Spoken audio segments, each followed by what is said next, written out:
7 centimetre ও 5 centimetre ব্যাসার্ধ বিশিষ্ট দুইটি বৃত্ত পরস্পরকে অন্তঃস্পর্শক বা বহিঃস্পর্শ করলে এদের কেন্দ্রদ্বয়ের মধ্যবর্তী দূরত্ব কত হবে? এরকম প্রশ্ন প্রায় পরীক্ষায় আসে। তো দেখো, আমি দুই রকমের চিত্র এঁকে রেখেছি। প্রথম চিত্রটি হচ্ছে অন্তঃস্পর্শক, পরের চিত্রটি হচ্ছে বহিঃস্পর্শক।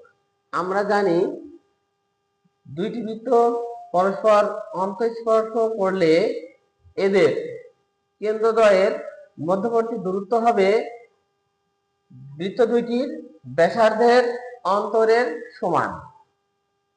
এখানে দেখো, বড় বৃত্তের ব্যাসার্ধ AC 7 সেন্টিমিটার এবং ছোট বৃত্তের ব্যাসার্ধ BC 5 সেন্টিমিটার।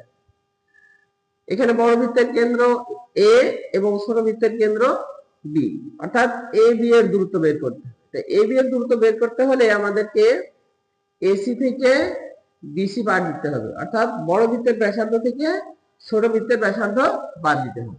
তাহলে বড় বৃত্তের ব্যাসার্ধ কত? 7 সেন্টিমিটার এবং ছোট বৃত্তের ব্যাসার্ধ কত? 5 সেন্টিমিটার। তাহলে AB এর দূরত্ব হবে 7 থেকে 5 বাদ দিলে 2 সেন্টিমিটার।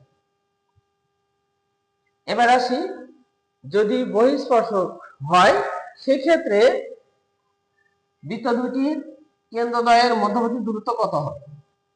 তো মধ্যবর্তী দূরত্ব এখানে দেখো AB, বড় বৃত্তের কেন্দ্র A, ছোট বৃত্তের কেন্দ্র B, অর্থাৎ এই দুটি কেন্দ্রের মধ্যবর্তী দূরত্ব কত হবে? তাহলে বড় বৃত্তের ব্যাসার্ধ এবং ছোট বৃত্তের ব্যাসার্ধ যদি আমরা যোগ করি তাহলে আমরা কেন্দ্রদ্বয়ের মধ্যবর্তী দূরত্ব পেয়ে যাব।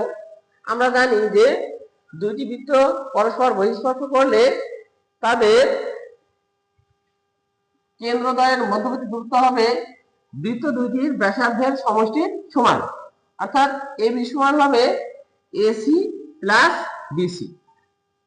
AC এর মান 7 সেন্টিমিটার এবং BC এর মান 5 সেন্টিমিটার। 7 এবং 5 যোগ করলে হবে 12 সেন্টিমিটার, অর্থাৎ বৃত্ত দুইটির কেন্দ্রদ্বয়ের মধ্যবর্তী দূরত্ব হবে 12 সেন্টিমিটার।